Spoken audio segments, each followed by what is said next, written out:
నమస్తే అండి, welcome to Pampa kitchen. ఈరోజు అండి మనము దోశ పొడి ఎట్లా తయారు చేసుకోవాలనేది నేను చూపిస్తాను. ఇదైతే మనకి ఒక సంవత్సరం కాదు కదా, ఎన్ని రోజులు పెట్టుకున్నా ఏం కాదండి.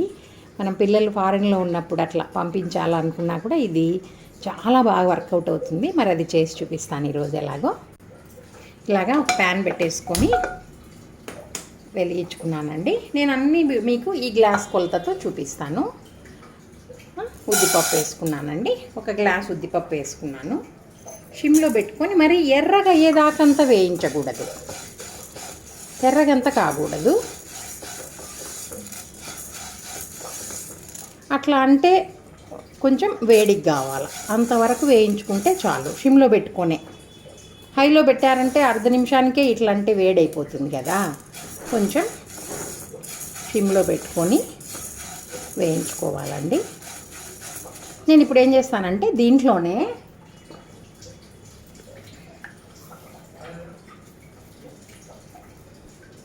అండి, ఇది మీకు స్పూన్ కొలతతో చెప్పాలా అంటే మీకు ఒక హాఫ్ టేబుల్ స్పూన్ ఉంటాయండి ఇవి. అట్లాగా ఈ మెంతులు కూడా వేయించుకుందాము.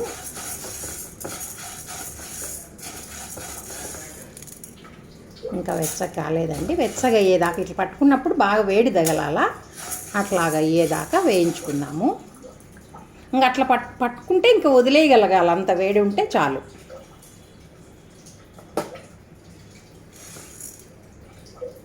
అట్లా కాలేదాకా మనం పట్టుకుంటే కాలాలండి, అంతదాకా వేయిస్తే సరిపోతుంది. అంతదాకా వేయించుకుందాం. ఇది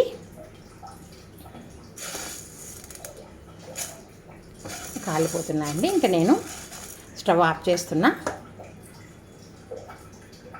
ఇవి కొంచెం చల్లారేదాకా మనము మిక్సీలోకి ట్రాన్స్ఫర్ చేసుకొని చల్లారిన తర్వాత పౌడర్ చేసి చూపిస్తానండి. మరి ఉద్దిపప్పు నేను చల్లారబెట్టినానండి. ఇప్పుడు ఒక గ్లాస్, ఇదే గ్లాస్ తోటే ఒక గ్లాస్ మనము ఉప్పుడు బియ్యం, మనకు తెలుసు కదా ఉప్పుడు బియ్యం అంటాం కదా, పార్బాయిల్డ్ రైస్, ఇవి అట్లనే వేయించుకోవాలండి. కలర్ చేంజ్ అవ్వకూడదు. కలర్ చేంజ్ అయితే ఎందుకు మనం వేయిస్తున్నాము అంటే అందులో పచ్చిదనం పోవడానికి, నిలవ ఉండాలి కదా మనకి.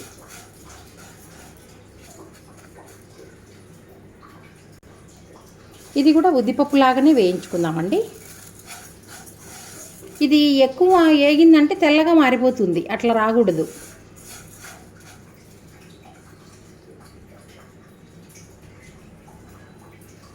మీరు గమనిస్తే అక్కడక్కడ ఒక బియ్యము చూడండి ఇట్లా ఇట్లా తెల్లగా అయిపోతున్నాయి అంటే ఇంకా మనం ఇప్పుడు ఆపేసుకోవాలి, లేదంటే అన్నీ మామూలుగా తెల్లగా అయిపోతాయి. ఆపేస్తున్నానండి. ఆపేసి నేను వీటిల్ని కూడా చల్లారించుకుంటాను. నేను పచ్చిబియ్యం అంటే మామూలు బియ్యం, మీ ఇష్టం అండి.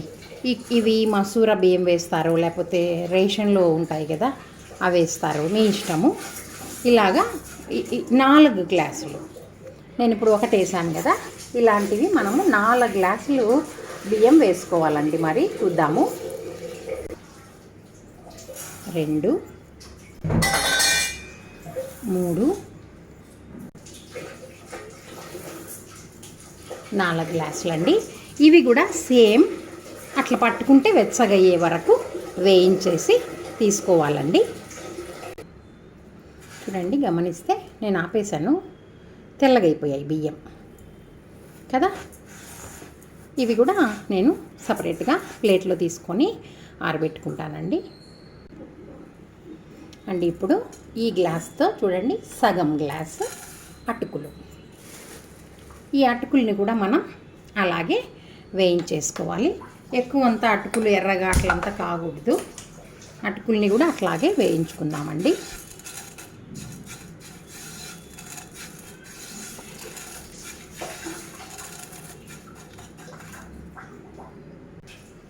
చూడండి, అటుకులు కూడా వేగిపోయినాయి. అటుకులు బియ్యము వేగినాయంటే గుర్తొచ్చేసి ప్యూర్ వైట్ అయిపోతాయి.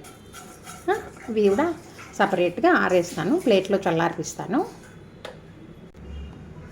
ఇప్పుడు అటుకులు సగం గ్లాస్ తీసుకున్నాం కదా, ఇప్పుడు అందులో సగం అంటే ఒక పావు గ్లాసు పచ్చిశనగపప్పు చూద్దాం, చేతులకు వేసుకొని చూపిస్తాను అందాజుగా. ఇవి పచ్చిశనగపప్పు అండి, ఎందుకంటే మనం ఓన్లీ దోశకి మాత్రమే అనుకున్నాం కాబట్టి. మళ్ళీ దోశకు ఇడ్లీకి కలిపి అంటే దాని కొలత వేరేగా ఉంటుంది, అది కూడా ఇంకొకసారి చూద్దాము. ఓన్లీ దోశకి మాత్రమే అన్నప్పుడు మనము ఈ శనగపప్పు వేసుకోవాల్సి వస్తుంది. దీన్ని కూడా అలాగే వేయించుకుందామండి.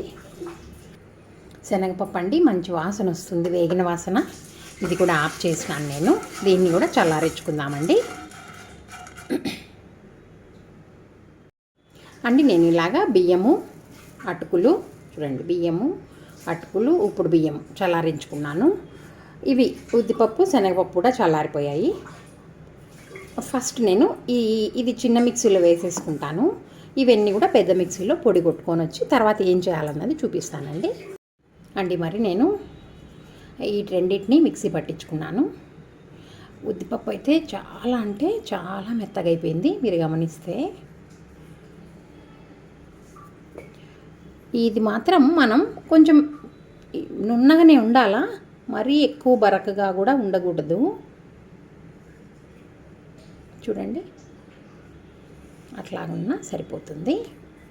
కానీ ఉద్దిపప్పు మాత్రం చాలా అంటే చాలా నున్నగా ఉండాలి, జల్లించుకోవాలి. జల్లించేసుకొని మళ్ళీ ఏమన్నా బరకుంటే మళ్ళీ జల్లించుకోవాలి. ఇది మాత్రం సరిపోతుంది ఈ విధంగా. చూడండి,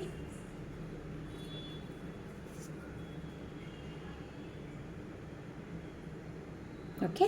ఇప్పుడు ఎట్లా కలుపుకోవాలా అనేది నేను చూపిస్తానండి. ఇది జల్లించేసుకొని, ఇదిగోండి ఇలాగా నేనంతా జల్లించి తీసుకున్నాను నున్నగా. దీంట్లో ఇప్పుడు మనం నీళ్లు వేసి దోసపిండి కన్సిస్టెన్సీలో కలుపుకొని చూపిస్తానండి. చూద్దామండి. ఇప్పుడు కలుపుకొని నీళ్ళు వేసి, అన్నీ ఒకేసారి వేయకుండా అండి, కొన్ని కొన్నిగా వేసుకొని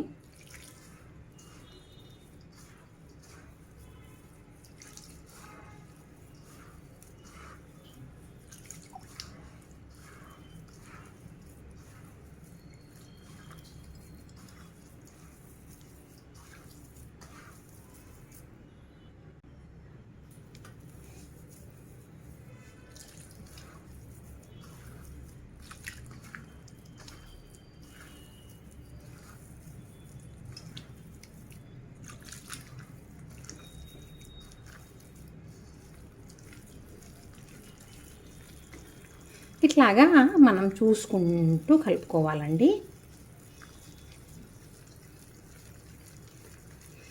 మనకి దోశ కన్సిస్టెన్సీ వచ్చే వరకు ఇట్లాగా బాగా కలుపుకోవాలి.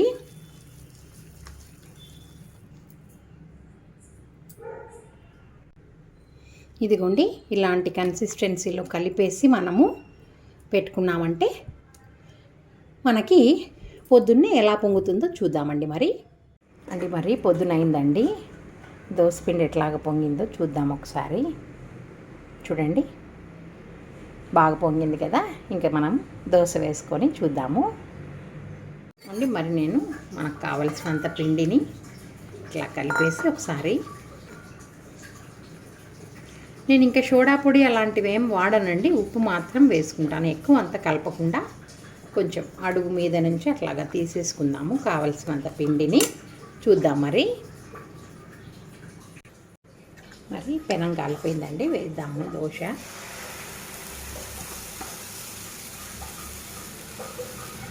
మీరు ఎలా కావాలన్నా వేసుకోవచ్చండి, మీకు పలసగా కావాలన్నా మందంగా కావాలన్నా ఎట్లాగైనా చాలా బ్రహ్మాండంగా వస్తాయి ఇవి.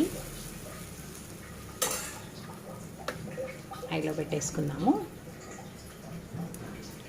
మనకు కావలసిన నూనె కానీ నెయ్యి కానీ వేసేసుకున్నామంటే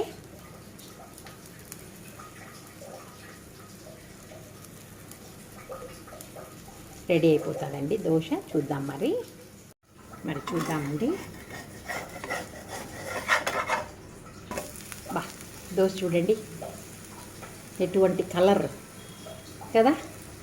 ఇట్లాగా పిండి మనము మరపట్టించుకున్నామంటేనండి, నేను కొన్ని కాబట్టి మీకు చూపించడానికి ఇంట్లో మిక్సీకి వేసుకున్నాను, కానీ మరపట్టించుకుంటే ఇంకా పిండి ఇంకా ఎక్కువ ఒదుగుతుంది. అట్లా ఇంట్లో రెడీగా ఉన్నదంటే మనం నానేసుకొని ఉద్యోగాలు చేసేవాళ్ళు నానేసుకొని రుబ్బుకొని అంతా పని లేకుండా జస్ట్ పడుకునే ముందు రాత్రి లేదంటే 7-7:30కు కలిపి పెట్టేసుకున్నామంటే మార్నింగ్కి చాలా బాగా పొంగిపోతుందండి. మరి చూద్దాము.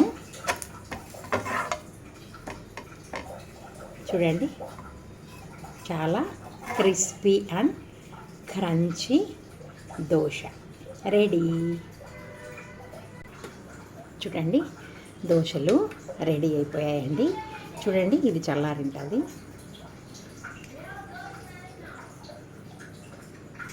ఎంత చూడండి, క్రంచీగా బయట, స్మూత్గా లోపల.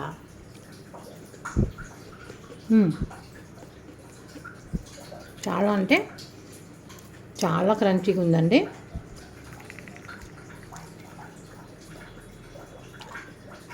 చాలా సూపర్గా ఉంది. మరి మీరు కూడా నేను చెప్పిన కొలతలతో ఇట్లాగా ఇన్స్టెంట్గా అంటే అదే నానబెట్టి పప్పు రుబ్బి కాకుండా పౌడర్ చేసి ఒక నెలకు అట్లా సరిపోయేటట్టు పెట్టుకున్నారంటే చాలా ఈజీగా మీ పనుల భారం తగ్గించుకున్న వారు అవుతారండి.